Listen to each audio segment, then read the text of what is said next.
Bienvenidos a Sin Filtro, noche de miércoles, mitad de semana, la etiqueta SF redes sociales. ¿Y de qué actividad de redes sociales hablaremos? Pues de los partidos políticos. ¿Puede el Tribunal Supremo Electoral regular, supervisar, fiscalizar la actividad de los partidos políticos en las redes sociales? ¿Y qué formas pueden utilizar las agrupaciones políticas para burlar estos controles de quién y quién domina las redes sociales? De eso hablaremos esta noche, y para conversar de este tema nos acompaña Stephanie López, politóloga de este lado. Muy buenas noches, Stephanie. Buenas noches. Y también nos acompaña el periodista Luis Azarro, conocedor de temas de redes sociales e integrante en este momento de la iniciativa Confirmado. Así es. Buenas noches. Buenas noches. Luis. Comencemos con el tema de la campaña electoral. Aún no entramos en el momento más álgido de esta campaña. Sin embargo, ya redes sociales es una arena utilizada por distintas agrupaciones políticas y perfiles que se quieren plantear como candidatos, y que ya vemos mucha interacción, incluso hasta peleas que han servido para difundir el conocimiento de estos candidatos. ¿Qué está pasando en las redes sociales en este momento que aún no hemos entrado de lleno en la campaña, Luis? Bueno, lo que estamos viendo y que estamos viviendo ahorita en redes sociales básicamente es un montón de campañas de desprestigio, de ataques personales, y por el otro lado el aprovechamiento de algunas personas que aún no están pues acreditados como candidatos, donde están lanzando información sin ningún tipo de control. O sea, lo que estamos viendo en realidad es una gran cantidad de descontrol en cuanto a lo que está ocurriendo en temas electorales en redes sociales. Y en este momento, ¿se puede comenzar a ordenar toda esa actividad en redes sociales por parte del Tribunal Supremo Electoral, o eres escéptico de esa iniciativa? Se pudo haber hecho desde hace mucho tiempo. Ahorita con las condiciones que tenemos lo veo bastante difícil, principalmente porque para eso se necesita legislar sobre el tema y establecer cosas como campaña de desprestigio. O sea, hay un montón de cosas que nosotros vemos en el día a día en las redes sociales que no están dentro de ningún marco jurídico. Entonces no se puede ni siquiera señalar como ilegal. Si vamos a un código o a la normativa, buscamos fake news, no vamos a encontrar eso. Absolutamente. Pero no. Campaña negra o difamación, sí, tal vez. Sí, pero si nos vamos por el decreto 9 de libertad de expresión, nosotros ahí nos vamos a topar con que solo le van a decir, mire, eso no se hace. O sea, no va a pasar absolutamente nada más. O sea, no hay realmente ninguna sanción concreta que vaya sobre las personas que lo están haciendo, y en este caso sobre alguna entidad o organización política. Stephanie, la iniciativa del Tribunal Supremo Electoral de tratar de regular va a poder controlar algunos espacios de las redes sociales, pero no todos. Sí, yo creo que, bueno, esa es la finalidad, de hecho, cómo controlamos a los medios de comunicación a través de la publicidad que puedan generar. Lo más probable es que a nivel nacional pueda ser un poco más rastreable todo el tema de la propaganda electoral y el uso de redes sociales. Sin embargo, lo que creo que sí podría sobrepasar mucho las capacidades del Tribunal Supremo Electoral es la propaganda en redes sociales a nivel local. ¿Qué tenemos ahí? Hemos tenido temas de fake news, cosas que, como bien ustedes lo dicen, no está tipificado dentro de las normativas legales, pero vamos a encontrar fake news, vamos a encontrar campañas negras, incluso algo que ya se había posicionado antes en los medios de comunicación, y es el tema de las fanpage tránsfugas, ¿no? Es decir, fanpage que antes eran de venta de zapatos o eran de cualquier otro tema, automáticamente sin previo aviso a sus seguidores, pues cambiaron el nombre y cambiaron toda la lógica a ser ahora una página que apoya directamente a un candidato político.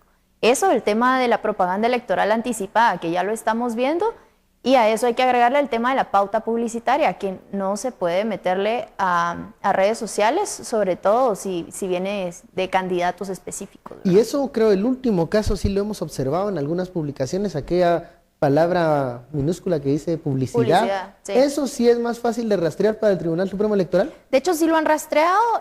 Al momento, bueno, ignoro el dato actual, pero hace más o menos un mes estábamos hablando de unos 70 casos que están en el Tribunal Supremo Electoral, de denuncias que de hecho habían hecho los propios usuarios en redes sociales, y el Tribunal Supremo Electoral les estaba dando seguimiento, y bajo esas lógicas el primer criterio es una amonestación, de decirles esto es lo que está sucediendo, o ustedes retiran esa publicidad, o bueno, las siguientes cartas que vamos a tomar sobre este asunto es precisamente la no inscripción de su candidatura, ¿no? Entonces hay muchas inscripciones, tanto de alcaldías como de presidenciables, que pudieran estar en en peligro, digamos, de no poder llegar a consumarse precisamente por no jugar con las reglas, ¿verdad?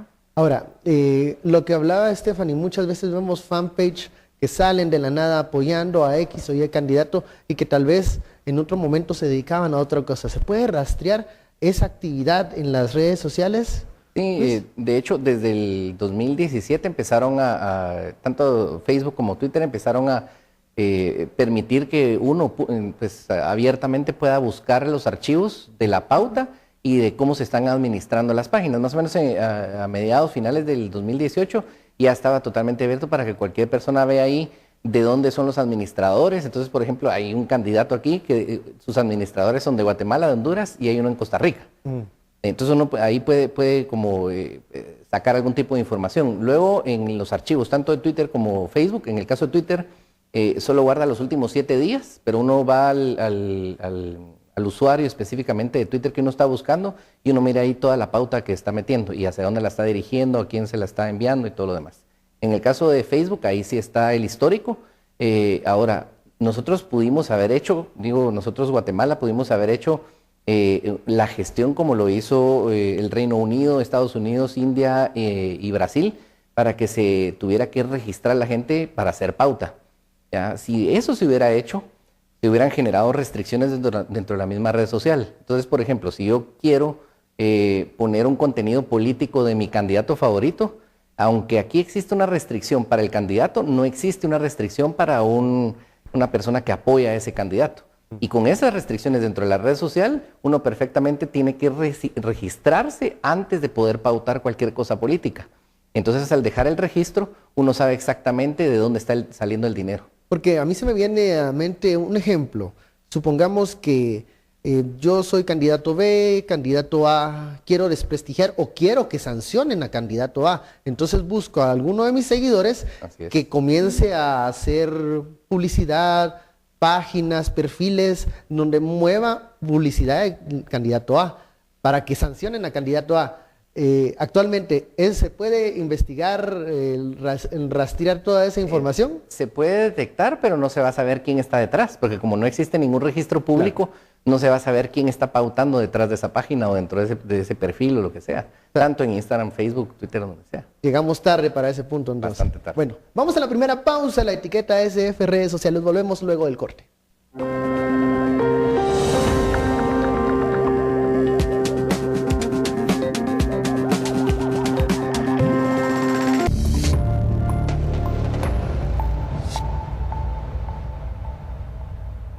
Regresamos a Sin Filtro. ¿Cuál va a ser el comportamiento de las redes sociales en esta campaña electoral 2019? Hemos visto ejemplos en Brasil, en otros lugares como el momento del Brexit, el proceso de paz en Colombia, en donde las redes sociales jugaron un papel determinante para manejar cierta información en la opinión pública. Ya hablamos en el primer bloque sobre las limitantes y también las capacidades del Tribunal Supremo Electoral para poder supervisar y fiscalizar la pauta por redes sociales. ¿Qué va a pasar con el comportamiento de los candidatos, los perfiles personales, perfiles de allegados a unos candidatos, estas páginas, estas fanpage? Allí pareciera que el tribunal ya no puede llegar.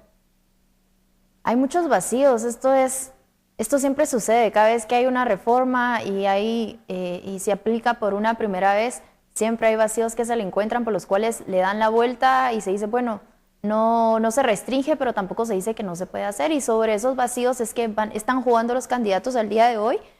¿Va a ser difícil para el tribunal? Sí va a ser difícil. Yo incluso me atrevería a decir que la mayoría de candidatos, sobre todo a nivel presidencial, ya están haciendo propaganda electoral y eso es campaña anticipada. No se puede hacer. Pero, digamos, juegan con muchos vacíos o con muchos criterios muy positivistas de la normativa para decir, bueno, la ley no me especifica claramente que esto no lo puedo hacer. Por un lado. Por el otro lado, lo que tenemos también, y eso es algo que no hemos hablado al momento, es el tema de los famosos net centers, ¿verdad? La lógica de cómo los net centers lo que quieren es generar una percepción de apoyo o de rechazo a ciertos candidatos, y a la lógica, pues, son un grupo de personas pagadas por determinados partidos políticos que incluso fungen dentro de los partidos políticos como sus centros de operaciones para, por ejemplo, y lo hemos visto mucho, sobre todo en Twitter, las famosas encuestas electorales, que obviamente no te generan un sondeo de absolutamente nada, pero sí puede ser un termómetro para ir identificando el nivel de apoyo, o, bueno, no apoyo, el nivel de net centers que tienen los partidos políticos comprometidos. Entonces aquí yo creo que hay dos cosas por parte de los partidos y por parte de los candidatos, y es, una es o reinventarse en temas de redes sociales, ¿verdad? Estrategias políticas, marketing político en redes sociales, porque si bien es cierto no van a poder pautar absolutamente nada, sí pueden utilizar las redes constantemente. O lo segundo, lo que les va a tocar es radicalizarse y apelar más al tema de las campañas negras, ¿verdad? Que también puede ser, las redes sociales un espacio Por para supuesto, eso, totalmente. si se utiliza para ese tipo de información. Cuando nos menciona Stephanie el papel de los famosos net centers, de estos perfiles que manejan información, que se unen con otros perfiles para tratar de impulsar cierto hashtag o cierta percepción negativa o positiva para X o Y candidato, ¿qué tan efectivo es eso en materia electoral? ¿Los candidatos realmente están pensando en invertir en eso en esta campaña? A ver, se dejó un espacio cerrado, llamémoslo así, en cuanto a posicionar al candidato. Entonces, muchísimas de las campañas a favor o que aplauden a determinado candidato son rastreables o son muy visibles o muy obvias. Entonces, lo que se hace, o sea, lo que hacen estos grupos de gentes es hacer literalmente una guerra de descrédito mutuo. Entonces, lo que está ocurriendo básicamente es que todos se están desacreditando mutuamente. Y el que va a ganar seguramente es el que menos daño ha recibido.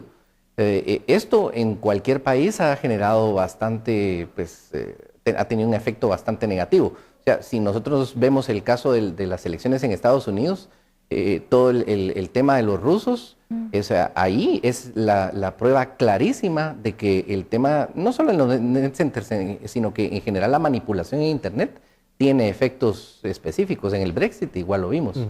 Entonces aquí, obviamente en menor escala, se intenta hacer algo similar, afectar la imagen de algún candidato que es el contrario, y sobre eso están basando sus estrategias.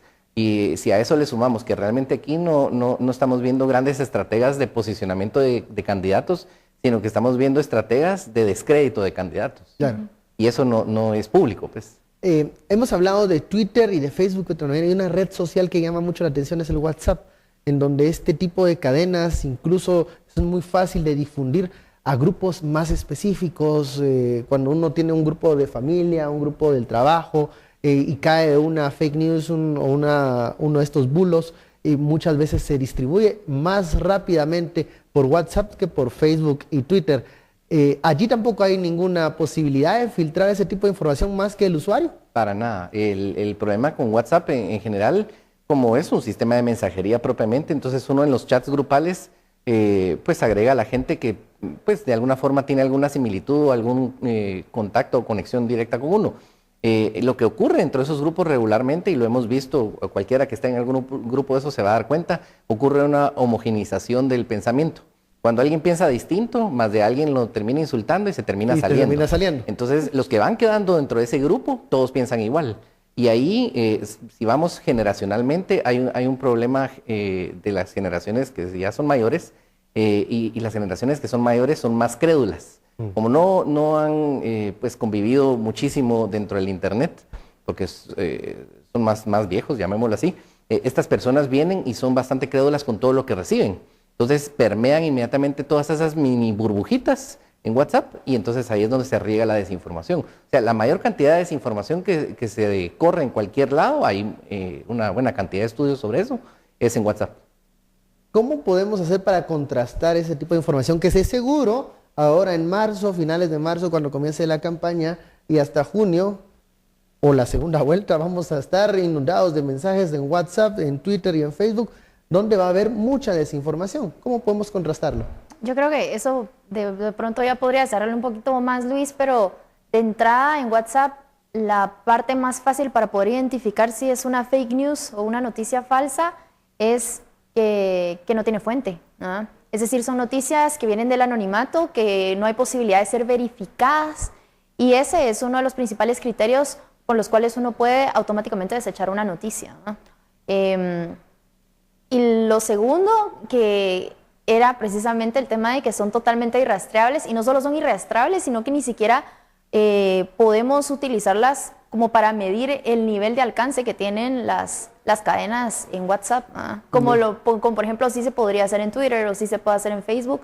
Es imposible medir el nivel de alcance que pueden tener. Bueno, vamos al segundo corte de la noche, la etiqueta SF Redes Sociales. Volvemos luego de la pausa.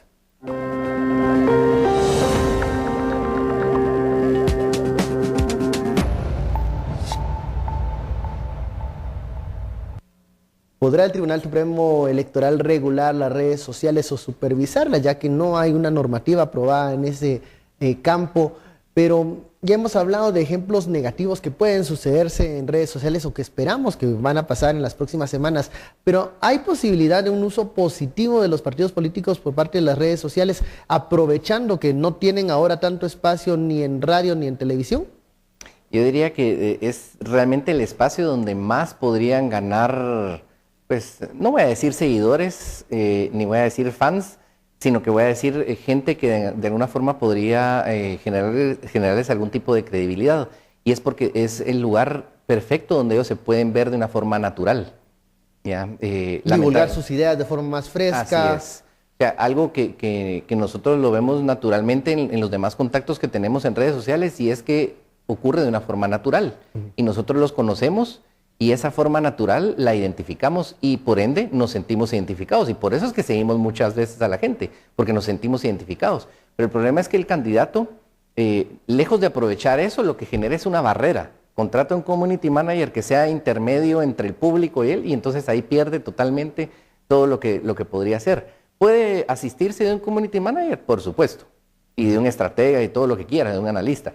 Pero el candidato es el canal directo hacia la población para conocer realmente qué es lo que la gente está esperando de él y de alguna forma desalojar dudas, plantear ideas, obtener información de primera mano. O sea, es el canal apropiado para cualquier cosa. O sea, de hecho, de ahí sale alguno de los planteamientos de gobierno abierto en el tema de gobernabilidad. Algunos ejemplos de políticos que, bueno, me imagino, en su mayoría extranjeros, que han utilizado estas plataformas de una forma eficaz para llegar a la gente. El primer caso que se me viene a la mente es Barack Obama. ¿Ya? Él no manejaba directamente muchas de sus redes, pero tenía alguien que iba a la par de él, y él iba diciendo qué es lo que deberían de publicar. Y le servía para retroalimentarse de lo que pensaba. Y él tenía un equipo de social media dedicado específicamente a eso, pero porque entendían cómo funcionaba el asunto, y más allá de generarle una imagen, porque sí le trabajaban perfectamente la imagen en redes sociales, él tenía el contacto directo y la gente se sentía identificada, y por eso es que él en realidad sí tenía fans. Hablábamos en el corte de que los partidos políticos en esta campaña se van a ver obligados a innovar de alguna manera para poder llegarle a la población ante digamos, esta falta de espacios que van a tener en medios tradicionales. ¿Cuáles van a ser los dos espacios en donde deberían de enfocarse los partidos políticos? Los partidos políticos necesariamente van a tener que apuntarle a dos estrategias. La primera es el tema de redes sociales, con una buena estrategia de marketing digital. Y la segunda es toda la campaña de tierra, es decir, aprovechar al 100% los mítines políticos y los acercamientos de puerta a puerta. Eso es lo único que al día de hoy los podría ayudar a posicionarse con todas las reformas, digamos, y con todas estas lógicas de cambios que el Tribunal Supremo Electoral está implementando. ¿Qué tan fácil es acercarse al público en redes sociales cuando las agrupaciones políticas no han tenido esa, digamos, esa tradición de escuchar la retroalimentación de sus votantes? Ahí tiene mucho que ver el campo generacional. O sea, si obviamente el candidato es de una edad avanzada, o digamos que más allá de 40 años, va a ser bien difícil que entienda las dinámicas. Eventualmente puede ocurrir, pues, pero es bastante más difícil. Ahora, si son candidatos jóvenes, entienden la dinámica, y para ellos definitivamente podría ser muchísimo más fácil ese contacto, aunque en la organización en la que estén no tengan ese tipo de tradición. Ahora, hablemos de algo, el rifirrafe, estos encontronazos entre distintos personajes políticos, ¿es beneficioso para la imagen del candidato? Depende. Si están defendiendo una postura en algo en lo que ellos creen, sí. Ahora, si es para atacar a otro, para desacreditarlo, definitivamente se ve mal. O sea, ¿sí es recomendable en algún punto que un adversario político en redes sociales le responda a otro? Por supuesto. De hecho, así debería de ser. O sea, sería lo más natural y lo que nosotros quisiéramos ver, no como un ring, donde uno realmente solo va a ir a aplaudir como que si fuera una lucha libre, no, sino que sea una discusión realmente sana, como ocurría al inicio de las redes sociales, donde la gente realmente planteaba sus ideas y aunque no estuvieran de acuerdo, pues al final del día terminaban todos contentos. El nivel de toxicidad de algunas redes sociales puede incluso fomentar apatía en el tema de las elecciones. No solo apatía, bueno, apatía es el primer paso de eso. O sea, si nosotros vemos en una escala, hay una organización que se llama Full Fact en Reino Unido que ha hecho un estudio específicamente sobre el tema de la toxicidad y el primer paso es eso, generar esa apatía. La desinformación eso es lo que busca, generar apatía en muchas personas, sobre todo en este caso los votantes, para que estén alejados del tema político. Y entonces, como ya tienen cautivos ciertas audiencias o ciertos grupos de votantes, los demás nuevos ya no los tienen que convencer de nada. Lo único que tienen que hacer es que se vayan. De ahí va escalando hasta llegar a un punto donde hay violencia física o amenazas. O amenazas, situaciones que ponen en riesgo la vida de las personas. Stephanie, hay una unidad de medios en el Tribunal Supremo Electoral, la cual está, digamos, sirve de rectora para los espacios, la distribución de los anuncios, de los diferentes spots que van a tener los partidos políticos. Pero ¿qué tanto has visto el desarrollo de esa unidad de medios para el tema de redes sociales y cuál va a ser el desafío para luego de estas elecciones? Aquí yo creo que hay un reto muy grande del Tribunal Supremo Electoral y es que hay todavía muchos vacíos de información de cómo ellos están llevando a cabo ciertos temas, como lo es el tema del monitoreo de medios. Dentro de la unidad de fiscalización de medios de comunicación o monitoreo de medios de comunicación hay precisamente una específica para monitoreo de redes sociales. Y la última noticia que yo tengo es que estaban en pláticas, bueno, de hecho eso fue lo que dijo la directora de la unidad, estaban en pláticas con las oficinas de Facebook en Guatemala para precisamente poder firmar un convenio y poder facilitar cierto tipo de información y poder lograr rastrear, digamos, algunas campañas negras o algunas otras anomalías que se encuentren y que esa información sea un poco más fácil de acceder a ella a través de estos contactos directos, ¿no? Pero sí creo que sigue habiendo un reto muy grande y es cómo el Tribunal Supremo Electoral sale a informar qué es lo que está haciendo y sobre todo cómo los ciudadanos podríamos ayudarlos, porque yo creo que el ciudadano tiene un rol muy importante y es cómo a través de las redes sociales identificamos algo como campaña anticipada, por ejemplo, y automáticamente lo que podemos hacer es taguear al Tribunal Supremo Electoral y ellos sí le están dando seguimiento a todas las denuncias que están llegando de redes sociales. Es decir, sí tenemos un rol activo y sí podemos apoyar al Tribunal Supremo Electoral, al menos a poder disminuir significativamente pues, estas inequidades dentro de la contienda política. Servir como de ojos del Tribunal Supremo Electoral también. Sí, observadores y denunciantes. Ok, muchísimas gracias Stephanie, Luis, por esta conversación. Veremos cómo se van a comportar los partidos políticos en redes sociales. Tienen una oportunidad ellos en esta ocasión, 2019, de conectarse con el votante. Veremos si van a optar por eso o por más de lo mismo, que es pelearse entre ahora usuarios de redes sociales. Bueno, hemos llegado hasta aquí. Feliz noche. Nos vemos mañana.